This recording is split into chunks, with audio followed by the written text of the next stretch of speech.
বাবার স্বপ্ন দুনিয়া, সন্তানের স্বপ্ন দুনিয়া, মায়ের স্বপ্ন দুনিয়া, মেয়ের স্বপ্ন দুনিয়া, দাদাও নাতির ব্যাপারে চিন্তা দুনিয়া, নাতিরও দাদার ব্যাপারে চিন্তা দুনিয়া। কেউ কাউকে পরিবারের অভিভাবক কিংবা অধীনস্থ অধিকাংশই এমন যে কেউ কারো ব্যাপারে আখিরাতের কোনো ফিকির নেই। ছেলেটা একবারও ভাবে না যে তার আব্বা যে বিড়ি খায়, সিগারেট খায়, গালিগালাজ করে, হারাম রোজগার করে, সুদে কিস্তিতে, এইটার কোনো গুনাহ আছে কিনা, আমার আব্বারে ফিরানো যায় কিনা, এই নিয়ে তার কোনো মাথা ব্যথা নাই। বাপে জানে 365 দিনে খোদার এক বছরে বাপ মা জীবিত মুসলমান, অথচ ছেলেটার বয়স 16 বছর, 18 বছর, এই নাফরমান একদিনও খোদার একটা বছর কোনোদিন ফজরের নামাজ একদিনও পড়ে নাকি। অথচ মা বাবা জীবিত, মুসলমানের ঘরে ঘুমান, 6 মাসে 1 বছরে বলতে পারবে না বাপে যে এই ছেলেটা যে কোনোদিন 5 ওয়াক্ত নামাজ পড়ছে কিনা। এমন লক্ষ কোটি নাফরমান নাই? বলেন তাইলে কি ব্যাপারটা কি? ব্যাপারটা কি? মা তার বেপরদা, তার নিজের জীবন, মেয়ে তার নিজের জীবন, প্রত্যেকেই সংসার যদিও একত্রে, কিন্তু যার যার চিন্তায়, চেতনায়, রুচিতে, পছন্দে, চলাফেরা, উঠা বসায় আলাদা আলাদা। বাপের একরকম, পুতের একরকম, বাপের চুল পুতের চুল ভিন্ন ভিন্ন, মায়ের বোরকা জিয়ের বোরকা ভিন্ন ভিন্ন, সবাই সবার মতো করে চলতেছে। আর পরিবারের বন্ধন কিসের উপরে?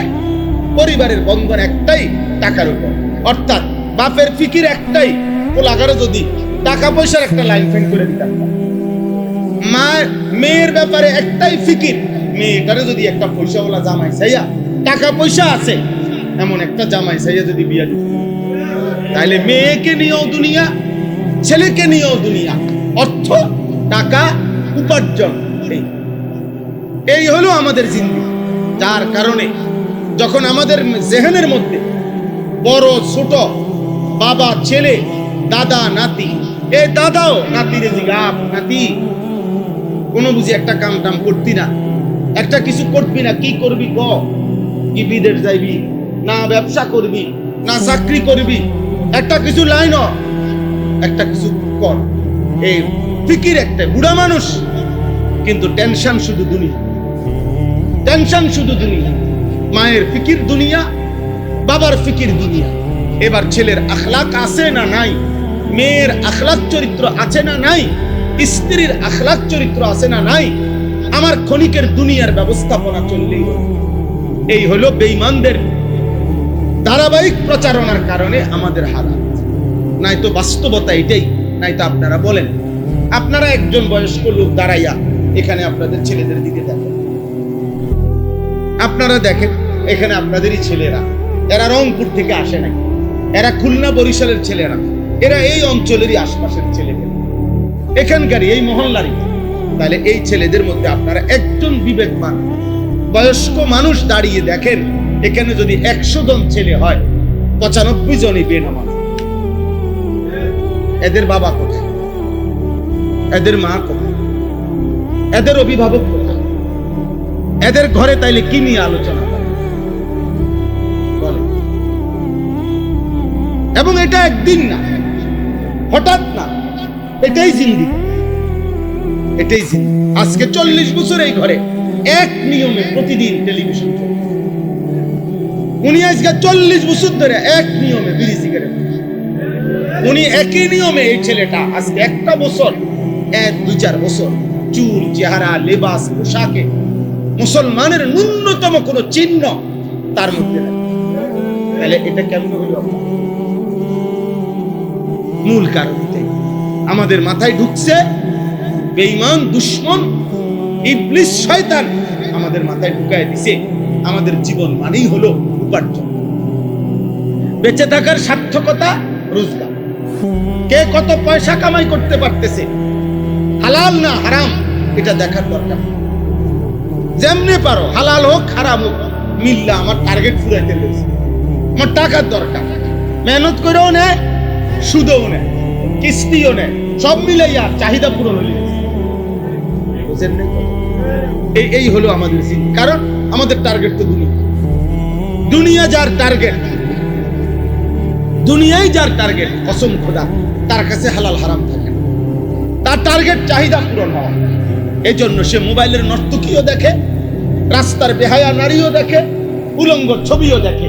আবার যার স্ত্রী আছে, স্ত্রীও কাছে থাকে, অর্থাৎ নিজের বউর কাছেও সময় কাটায়, আবার মোবাইলের নর্তকীর কাছেও সময়টা কাটায়। তার মানে তার দরকার হলো আমার চাহিদা পূরণ হলে, যখনই আমার চাহিদা পূরণ হয়েছে, আমার টাকা দরকার, এবার হালাল হারাম বুঝি না। আমার লজ্জাস্থানের চাহিদা পূরণ হওয়া দরকার, হালাল হারাম বুঝি না, আমার চাহিদা পূরণ হয়েছে। এই হলো সংখ্যাগরিষ্ঠ মুসলমানের চিত্র। আজকে এই লাখ লাখ যুবক প্রত্যেক অঞ্চলে কি করতেছে কেউ জানে না। কোন মুরব্বীদের মজলিসে 10 জন বয়স্ক মানুষ একলগে বই একটা বার একজন আরেকজনের জিগায় না যে কিও ছেলে পেলেদের এই হালাত কেন। ছেলে আমাদের কোন করণীয় আছে কিনা কারো কোনো আলোচনা। সবাই যার যার মতো মাথা নোয়া মনে করতেছে কোন রকম রাত আইয়ে দিন যায়, দিন আইয়ে রাত যায়, কোন রকমে দুটো বার্তা খাইয়া কোন রকম দুনিয়া পার হইতে। তাহলে এইভাবে তো একটি সমাজ টিকবে না ভাই। এইভাবে একটি সমাজ পরিবর্তন হয় না, একটি জাতি এভাবে টিকে না। আমাদের বাংলাদেশের বয়স খুব বেশি না। 1971 সাল থেকে 2026 পর্যন্ত আমার দেশের বয়স এখনো 100 বছর হয় নাই। 100 বছর হইতে হইলে 2071 হইতে, এখনো 100 বছর হয় নাই। আমাদের নবী সাল্লাল্লাহু আলাইহি ওয়াসাল্লামের ইসলাম প্রচারের মক্কা থেকে মদিনায় হিজরতের প্রায় 1450 বছর, 1448 হিজরি। এখন এই যে মুহররম, আজকে 10ই মুহররম, আশুরা 1448 হিজরি। আজ থেকে 1448 বছর আগে আমাদের নবী সাল্লাল্লাহু আলাইহি সাল্লাম মক্কা থেকে হিজরত করে মদিনায়। এজন্য বললাম আমাদের জীবন আল্লাহ তাআলা, এবার আসেন এর বিপরীতে মহান আল্লাহ পাক রব্বুল আলামিন, আল্লাহ তাআলা আমাদেরকে বুঝাইতে চাইছেন, বান্দা আমি আল্লাহ তাআলা তোমাদের সৃষ্টিকর্তা। গোটা অসংখ্য আয়াত, গোটা পৃথিবী আমি সাজিয়েছি। ওয়াহুয়াল্লাযী খালাকাস সামাওয়াতি ওয়াল আরদা ফি সিত্তাতি আইয়াম ওয়া কানা আরশুহু আলাল মা। আল্লাহ তাআলা বলেন এই 7 আসমান এবং জমিন আমি আল্লাহই 6 দিনে সৃষ্টি করেছি।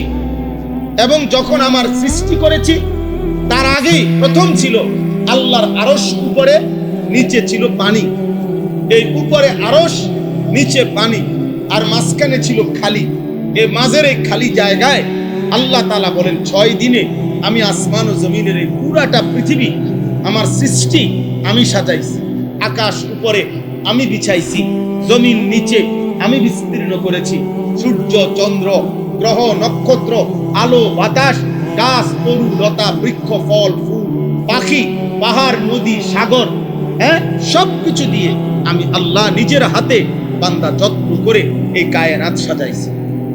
আল্লাহ বলেন বান্দা আমি সাজাইছি, কিছুই ছিল না বান্দা, আমি সাজাইছি এই কায়নাত। আমি সাজাইয়া আমি আল্লাহ তাআলা, এখানে আল্লাহ বলেন ওমা মিন দাব্বাতিন ফিল আরদ ইল্লা আলাল্লাহি রিজকুহা। এই আয়াতটাই আল্লাহ তাআলা বলেন বান্দা 1 নাম্বার গোটা সৃষ্টি আমি বানাইছি।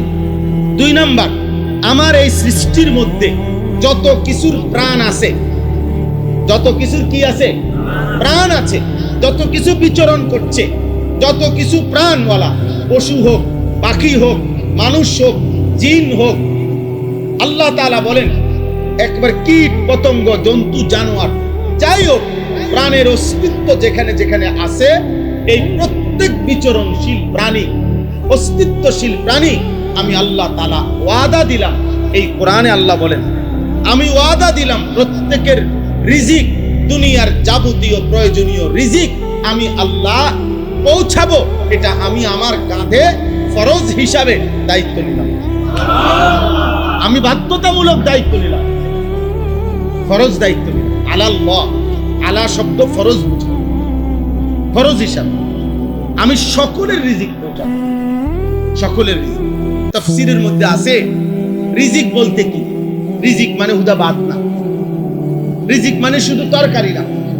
একটি মাখলুক, মনে করেন আমি একজন মানুষ, আপনি একজন মানুষ, একজন মানুষ তার দুনিয়ার হায়াতে একেবারে জন্মের প্রথম লগ্ন থেকে মৃত্যু পর্যন্ত, জন্মের পূর্ব থেকে মানে অস্তিত্ব থেকে শেষ পর্যন্ত যা কিছু তার জীবনে অর্জন হয় পায়, সবকিছুই রিজিক।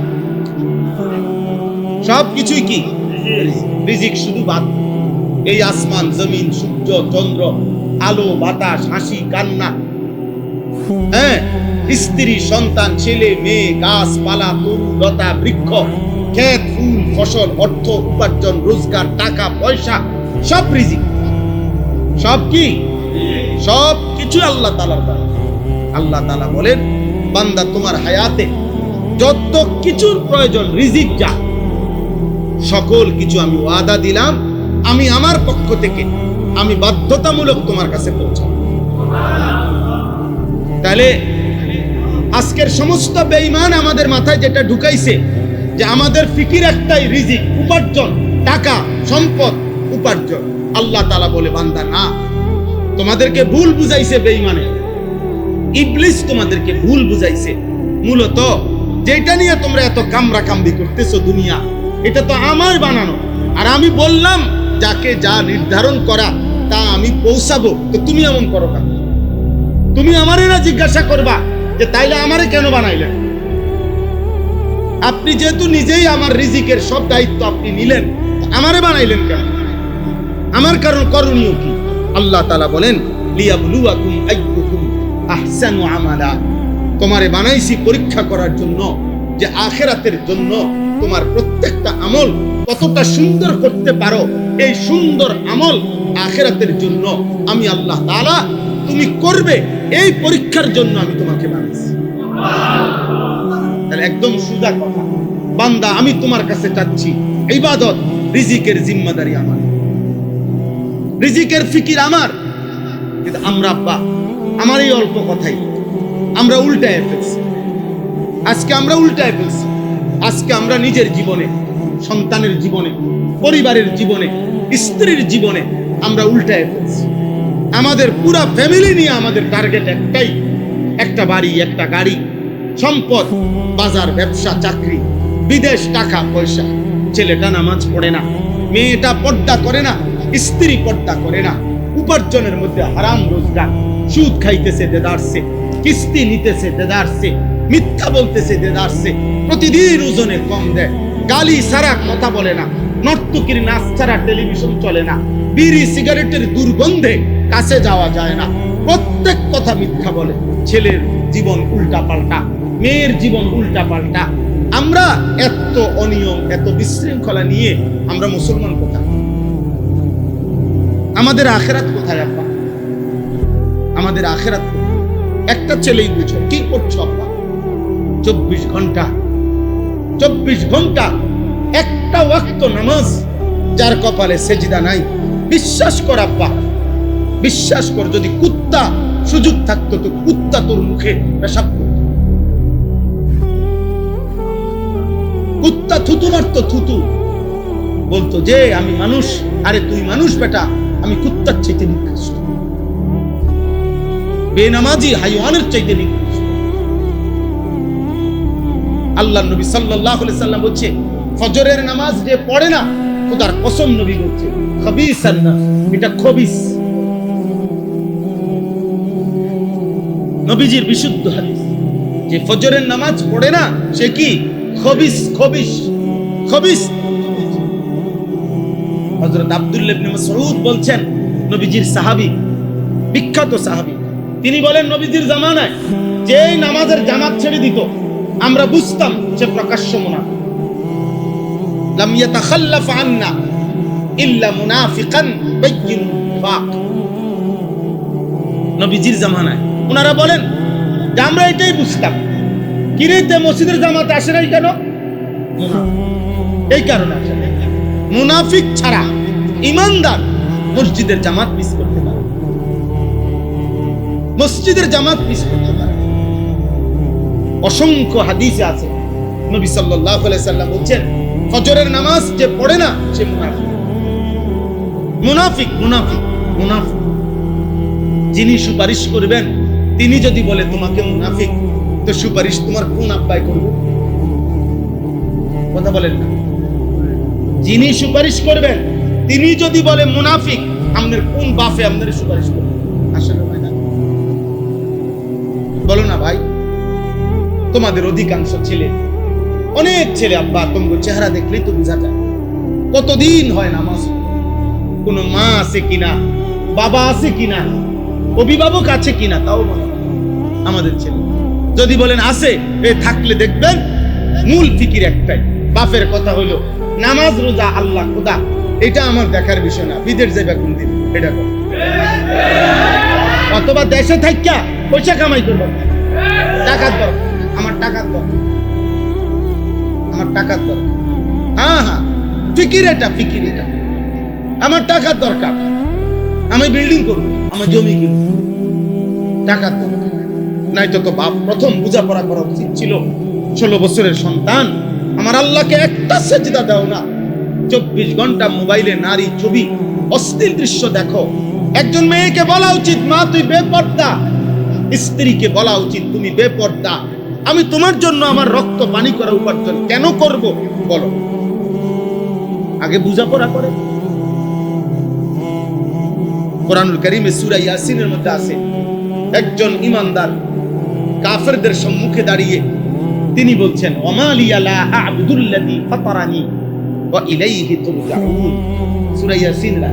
তিনি বললেন, হে আমার জনগোষ্ঠী, তোমরাই বলো তো আমি ওই আল্লাহর ইবাদত, ওই সত্তার ইবাদত কেন করব না?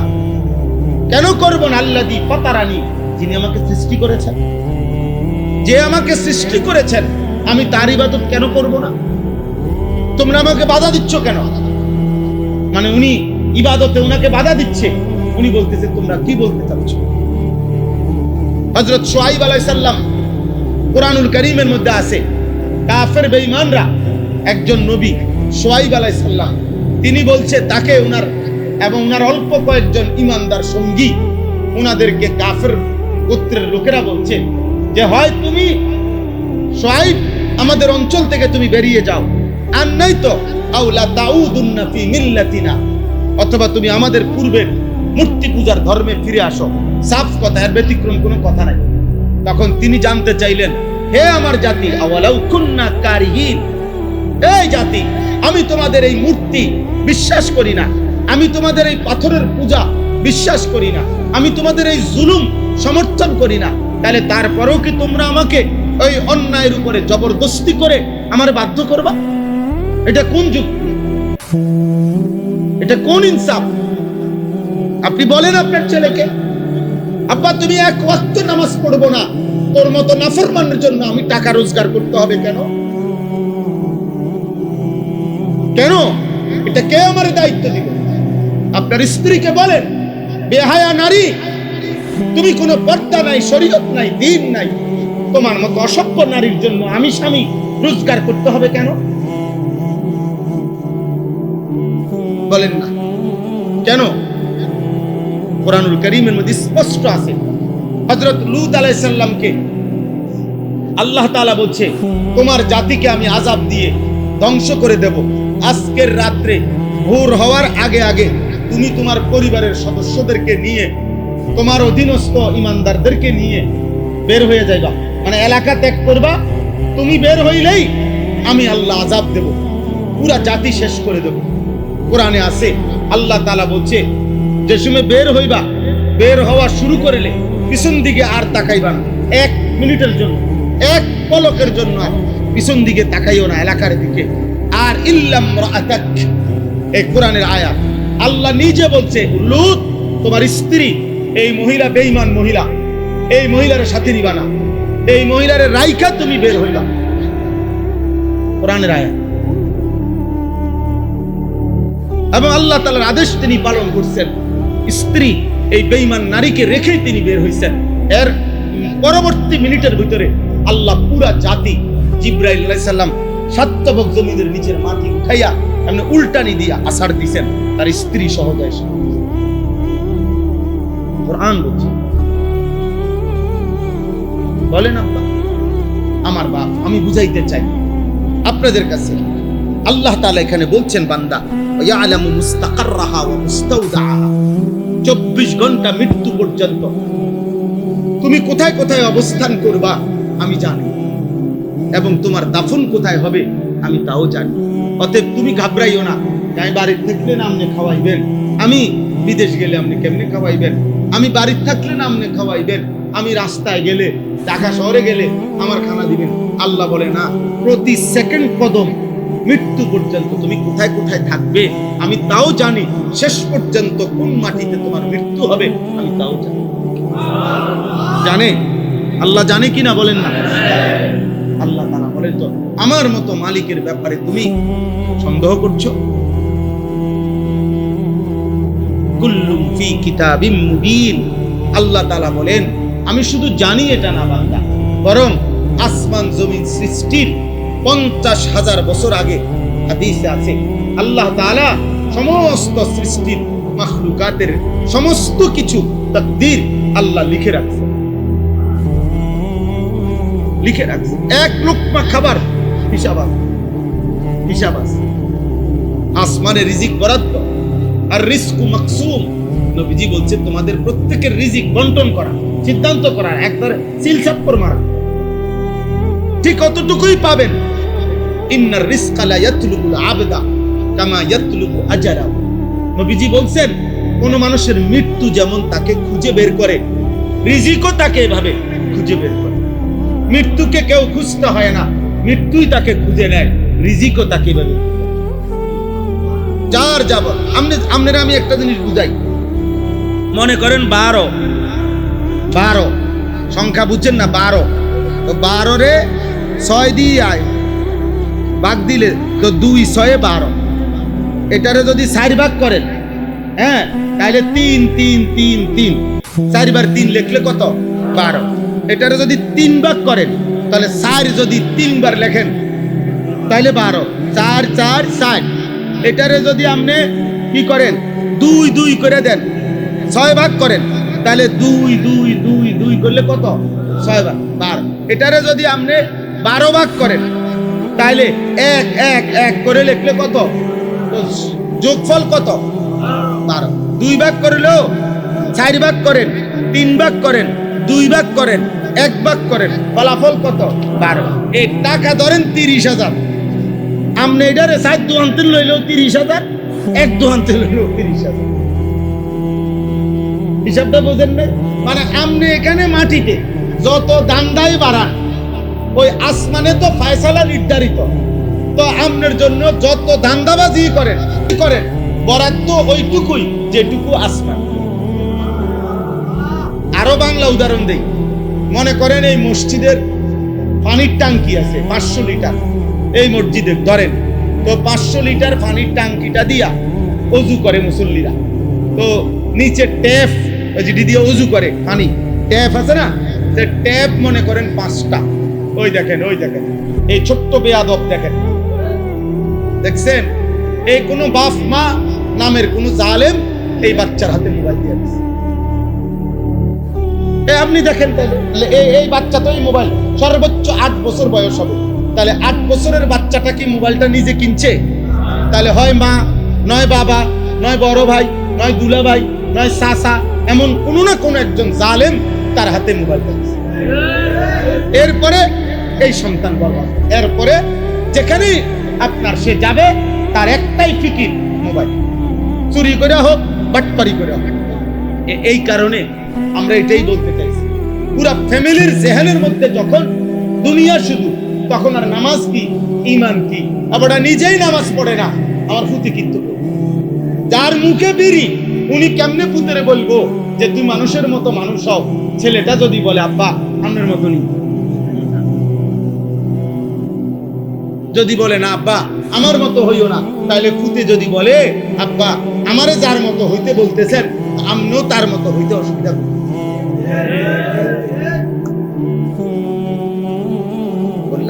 মূল কারণ হলো এটা, সংখ্যাগরিষ্ঠ মুসলমানের মাথা থেকে বেঈমান, ইবলিস, শয়তান, কাফের, মুশরিকরা আখিরাত ভুলায় দিছে। আল্লাহ ভুলায় দিছে, আল্লাহ ভুলায় দিছে, নয়তো এত করুণ পরিণতি আমাদের হতো না। দোস্ত, বিশৃঙ্খলা যাবে না রে আব্বা। ক্ষমতার পালা বদল জারি দিয়েই হোক, আমাদের সুখ, আমাদের শান্তি, আমাদের নিরাপত্তা ক্ষমতাসীন কিংবা ক্ষমতার বাহিরে কোনো দলের হাতে না রে দোস্ত। আমাদের শান্তি আর নিরাপত্তা আল্লাহর হাতে। আর সম্পূর্ণ তার লগে বিরোধিতা করে আল্লাহর পথের উল্টা পুরাপুরি চলে কমপক্ষে মুসলমান পরিচয় দিয়া আমাদের সুখ মিলবে না, কাফের মিলবে। কাফের তো কাফের, আল্লাহ তো বলছে আমি কাফেরকে দুনিয়ায় কিছুদিনের সুখ দেব, কিন্তু আমাদেরকে আল্লাহ তাআলা সুখ দিতে হইলে আমরা মুসলমান স্বীকার করলে আমাদের আল্লাহর কাছে ফিরতে হবে। আপনি এই কোম্পানির চাকরি করেন, আপনার নামে নিয়োগ লেটার এই কোম্পানি, আপনি ঘুরে ফিরা বেতন নিতে হইলে এনে আইতে, আপনি এই কোম্পানির দৌড়ে লইব, কথা বুঝেন নাই? আপনি এখানে আসতে হবে, আর না তো আপনি এটা ছেড়ে দেন। এই কোম্পানির থেকে কি দেন? রিজাইন দেন। আপনি বলেন আমি মুসলমান, আমি বেঈমান, তো ঠিক আছে, আল্লাহ বলে ঠিক আছে, মুশরিক হইয়া যদি খাইতে চাও তো নাও, কিন্তু ইসলাম স্বীকার করে আল্লাহকে মানবেন না তো সুখ আসবে, টানা হেসরা শেষ হবে, কলিজার মধ্যে শান্তি আসবে, কোন সুদখোর শান্তিতে নাই। আমি কসম এই কোরআন ধরে বললাম, একটা কিস্তিখোর নাফরমান সুখে নাই। আমি চ্যালেঞ্জ, নাহলে দাঁড়াইয়া এখন প্রতিবাদ করেন, আমি রাজি আছি। আমার জীবন, আমরা তো এই সারা বাংলাদেশ ঘুরে জীবন, হাজারো মানুষের সাথে আমাদের কথা, সুদখোরের সুখ হয় না, ঘুষখোরের সুখ হয় না, কিস্তিখোরের সুখ হয় না, চরিত্রহীন যুবকের সুখ হয় না, এ হায়া নারী, বেপর্দা নারী, খোদার কসম তার এক সেকেন্ডের সুখ হয় না। এ দুনিয়া ভোগ করে কতক্ষণ, এরপরে সিদ্ধিয়া করে পৃথিবী স্মরণ করে না, হৃদয়ের তৃপ্তি আসে না। একটা সময় দিন শেষে, হায়াত শেষে দেখে পুতেও পছন্দ করে না, জিও পছন্দ করে না, পুতের বউও পছন্দ করে না, সংসারের কেউ দেখতে পারে না। অথচ এদের জন্যই হারাম খেয়েছে, অথচ এদের জন্যই মিথ্যা বলছে, এদের জন্যই ওজনে কম দিছে। নাহলে একটা বেড়া নিজে চলনে লেগা এত টেয়া লাগে না। এই বউ বাচ্চা সংসারের কথা ভাই এত মিথ্যা কথা বলছে। আজ তারাই চেনে, আজ তারাই চেনে। আমি এই কিছুদিন আগে এক ভদ্রলোক, উনার 3 ছেলে, 2 ছেলে ইউরোপ থাকে, 1 ছেলে ঢাকা শহরে থাকে। একটা অনুষ্ঠানে আমার পাশে বসছে, খুব বুঝাইতেছে মানুষের, হ্যাঁ 3 ছেলের একে গুণাগুণ, ছেলেদের এই আছে সেই আছে। ওর কথা শেষ হয়েছে আর আমি শুধু বললাম, আঙ্কেল বাসায় কে থাকে এখন? আপনি যে বাসায় থাকেন? আমরা বুড়া বুড়ি দুন বাতরান দেখে কাজের একটা লোক রাখছে 5,000 টাকা, একজন কাজের বদিল্লা রাখছে, ওই বাতরাই কীর্তেন শুনেন মানুষের, এগুলো শুনেন কীর্তেন, কথা বলেন না। কাজের মহিলার রান্না আর আপন সন্তানের খেদমত বরাবর। এটা শুনে লাভ কি? এটা শুনে লাভ কি? বলে দুনিয়া আমাদেরকে ধোঁকা দিচ্ছে, দুনিয়া ধোঁকাই দিবে, ধোঁকাই, দুনিয়া ধোঁকাই দিবে। হারাম কখনো সুখ আনে না, হারাম কখনো সুখ আনে না। এজন্য বললাম, তো এখন আপনারে বলতেছিলাম যে এই টাঙ্কি 5টা ট্যাপ দিয়া মনে করেন ওযু করে দেন, পানি 5টা ট্যাপ দিয়া পানি শেষ হইছে। কত লিটার পানি শেষ হলো? এখন মুসল্লি বেড়ে যাওয়াতে মসজিদ কমিটি 5টা ট্যাপে কষ্ট হয় ওযু করতে, এই জন্য আরো 5টা ট্যাপ বাড়াই দিয়েছে। অন ট্যাপ লাগাইছে 10টা, তো এখন এই 10টা ট্যাপ দিয়া ওযু করাতে পানি শেষ হইছে। এখন কত লিটার পানি শেষ? কেন 500 লিটার হবে? ট্যাপ না বাড়াইল, এখন হবে 1000 লিটার। আপনি বুঝে চান? আবার বুঝে কোন, যদি এখানে 20টা ট্যাপ লাগায় ওযুর সুবিধার্থে, পানি শেষ হইলে কয় লিটার শেষ হইল? কেন ট্যাপ না বাড়লো? এই কথা এটা বুঝছেন? মেন জায়গায় কত? মেন জায়গায় 500 লিটার। তো এনে ট্যাপ বাড়াইয়া লাভ আসেনি। আরশা জিমে আল্লাহর বন্টনে, তাকদিরে, লৌহে মাহফুজে তো বরাদ্দ নির্ধারণ করা, রিজিক নির্ধারণ করা। আমনে এনে সিটারি বাড়াইয়া ঠিক করলে আমনে নামাজ নাই, সেজদা নাই। একজনে আমার বুঝাইতেছে আপনার গৌরব হুজুর, মাঝে মাঝে কাস্টমার চাপে 40 মিনিটও মুতে ধরে পেশাব করবার টাইম নাই। আল্লাহু আকবার, আল্লাহ আপনারে কত বড় নিয়ামত দিছে, পেশাব বন্ধ রেখে দিছে একদম। আমনে কত বড় নিয়ামত, সুবহানাল্লাহ সুবহানাল্লাহ। 40 মিনিটে ওনার মুতনের টাইম নাই। দুপুরের ভাত খায় মাগরিবের আগে, হ্যাঁ বাড়ির থেকে ভাত ফাটাইছে দুপুরে, আমরা মাগরিবের রক্ত হয়ে গেছে, দুগা ভাত খাইবার টাইম নাই। দুনিয়া দুনিয়া তোরে ভাতও খাইতে দেয় না, দুনিয়া তোরে পেশাবও করতে দেয় না, দুনিয়া তোকে আল্লাহকে একটা সেজদা দিতে দেয় না। তোর এমন দুনিয়ার উপরে থুতু বেটা, থু তোর দুনিয়া। যে দুনিয়া তোরে আল্লাহ চিনায় না, যে সম্পদ তোকে আল্লাহ চিনায় না, থুতু বেটা। তোর এমন টাকার উপরে থুতু বেটা। আল্লাহকে চিনেন, আখিরাতকে চিনেন, গোলামি চিনেন, বন্দিগি চিনেন। শেষ কথা, এটাই কথা। অতএব আজকে এটাই বললাম, এই একটি আয়াতে বললাম, দুনিয়ার সমস্ত বেঈমান, ইবলিস, শয়তান, নাফরমান, পাপী, তাদের প্রত্যেকের আপনার কথাবার্তা, আলোচনা, চিন্তা, চেতনা, বুদ্ধি, পরামর্শ দুনিয়া। কি দুনিয়া? আর আল্লাহ তাআলা বলেন, বান্দা আমি তোমারে দুনিয়ার জন্য বানাইনি, আমি তোমারে বানাইছি আখিরাতের জন্য। আমি তোমারে বানাইছি ইবাদতের জন্য, আমি তোমাকে বানাইছি আমার জন্য। দুনিয়া তোমার জন্য আমি এমনি দিচ্ছি। এরকম শুরু করছো কামরা কামড়ি, তুমি লাইনে দাঁড়াও, আমি দিচ্ছি তো, আমি তো দুনিয়া দিতেছি। আচ্ছা আপনারা বলেন তো, একটা মিনিটে শেষ কথাটা ভাইবা বলেন, এত বড় আসমান, জমিন, চন্দ্র, সূর্য, গ্রহ, আলো, বাতাস, রোদ, বৃষ্টি, নিঃশ্বাস, সূর্য, চন্দ্র, সব কিছু বছরের পর বছর 24 ঘন্টা যে আল্লাহ নিয়ম মাফিক ধারাবাহিক দিতেছে আমাদেরকে, সেই আল্লাহ অল্প কয়টা ভাত আর একটা বিল্ডিং এর জন্য এই কদ্দুর জিনিস বুঝি আমারে সেই আল্লাহ দিতে পারে না? কথা বলেন। তাহলে এই একটা বিল্ডিং কি বানাইছেন? বিল্ডিংটা এই কদ্দুর একটা বিল্ডিং এর জন্য এক সেট সোফা, এই কয়টা আলমারি, কয়টা কাচের প্লেট, লবণের বাটি, কয়টা আপনার খাট, সোফা, ফ্রিজ, এই কদ্দুর ঘর একখানের জন্য, অল্প কয়টা আসবাবের জন্য, আর এই কদ্দুর বাজার সদাই ভাত তরকারি খাওয়ার জন্য। এত মিথ্যা বলেন, এত সুদ, এত কিস্তি, এত হারাম, এত ধোঁকা, এত প্রতারণা।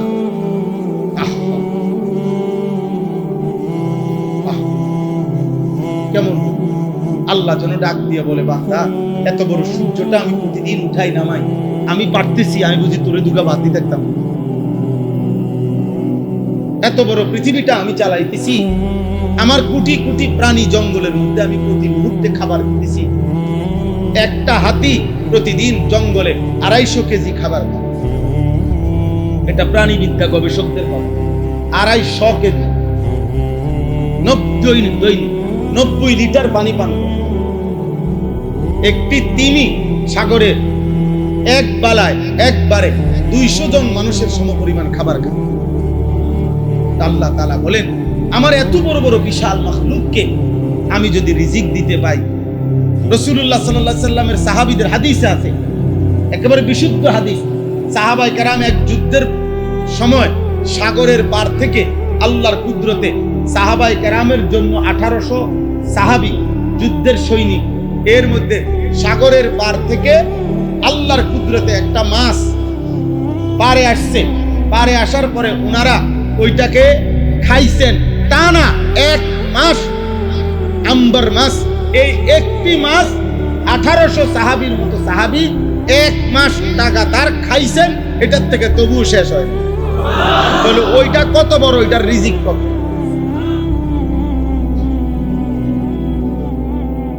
বলেন না।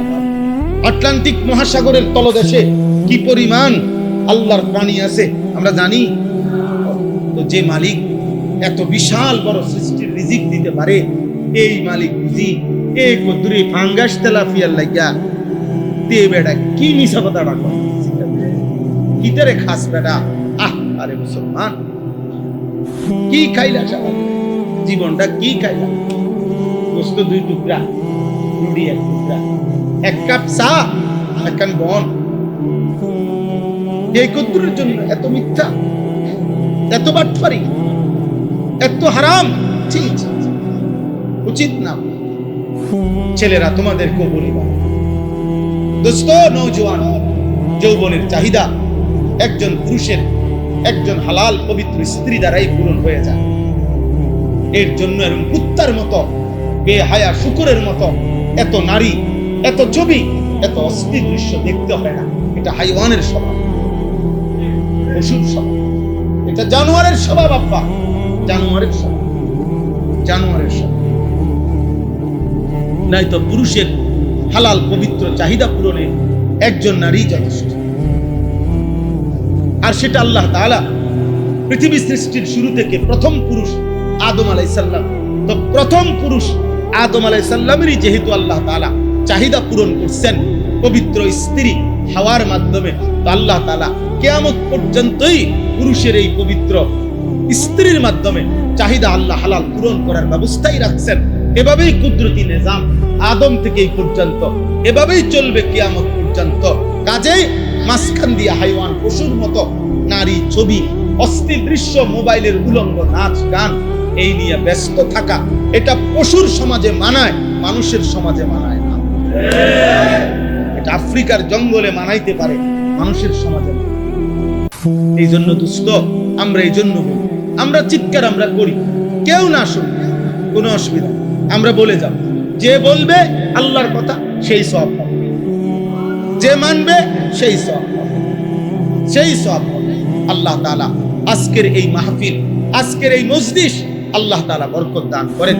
আপনাদের ফিকিরে, আপনাদের ভালোবাসায় এই মাহফিলটা হয়েছে। আমাদের মাওলানা ইয়াহইয়া ও আমার অনেক মহব্বতের ছাত্র, আমার কাছে সরাসরি পড়ালেখা করছে। তার আব্বা মাওলানা ইউনুস সাহেব, ওনাকে আমিও চিনতাম। আপনাদের এলাকায় আসছেন, খেদমত করছেন, আপনাদেরই এলাকার মানুষ। তো আল্লাহ তাআলা ওনার কবরকে নূরে নূরে ভরপুর করে দেন। আপনাদের সমস্ত কবরবাসীদেরকে আল্লাহ তাআলা মাফ করে দেন। একটা যুবকেরও শেষ আব্বা বলি, এমন চুল, চেহারা, লেবাস, পোশাক, তুমি ইসলামের এই উল্টো চইল না আব্বা। এমন উল্টা চইল্লা মুসলমান হয় না, নবীর মহব্বতের প্রেমিক হয় না, হয় না। ধোঁকা দিলে হবে না। আখেরাত লম্বা, আখেরাত লম্বা। এই ফুটবল, এই ক্রিকেট, এই খেলা, এই বিশ্বকাপ, এর কোনোটাই সমাধান। এই ফুটবল বিশ্বকাপ আগামী কয়েকদিনের মধ্যেই শেষ হয়ে যাবে। খেলাটা শেষ হয়ে যাবে না, কিন্তু আমাদের যাদের এই বাম কাঁধে, আমল নামার এই বাম কাঁধে যে গুণাগুলো লেখা হয়েছে, এই খেলা দেখতে গিয়ে এই গুনাহ এটা মুছবে কেমন? বলো না। হ্যাঁ, খেলা তো চলে যাবে আল্লাহ, খেলা তো শেষ হয়ে যাবে। ব্রাজিলও তোমারে চিনবে না, আর্জেন্টিনাও তোমারে চিনবে না, কিন্তু তোমার বাম কাদের গুনাহগুলো তুমি মুছবে কেন? হ্যাঁ, তাই নবী সাল্লাল্লাহু আলাইহি সাল্লাম হাসরের ময়দানে জিজ্ঞেস করবে, উম্মত 365 দিনে, এক বছরে ফজরের মুয়াজ্জিন 365 দিন টানা বলেও আসসালাতু খায়রুম মিনান নাওম বলে একদিনের জন্য তুমি নাফরমানকে উঠাইতে পারলো না। আর রেফারি, ফুটবলের রেফারি তোমারে রাত 4টা বাজে টেলিভিশনের সামনে বসায় দিল, তুমি কেমনে উঠতে পারলা? সেই তুমি আমার কাছে সুপারিশের জন্য কেমনে আসলা? হ্যাঁ, সুপারিশ তোমার মামুর বাড়ি, হ্যাঁ, সুপারিশ তোমার আব্বার সম্পত্তি। এই জন্য তামাশা না করো। একজনই বুঝেন, 5 ওয়াক্ত নামাজ পড়েন, হালাল পথে চলেন, হালাল রোজগার করেন, নিজেদের স্ত্রী, কন্যা, মা, বোনদেরকে পর্দা পুশিদার সাথে চলতে বলেন। যে নারীর পর্দা নাই, যে নারীর ইজ্জত নাই, যে নারীর পর্দার গুরুত্ব নাই, ওই নারীর নারীত্ব বলতে কিছু নাই। ওইটা মানুষ হইতে পারে, ওইটা মানুষ হইতে পারে, কিন্তু নারী না, নারী না। আল্লাহ তাআলা আমাদের সবাইকে কবুল করে নেন।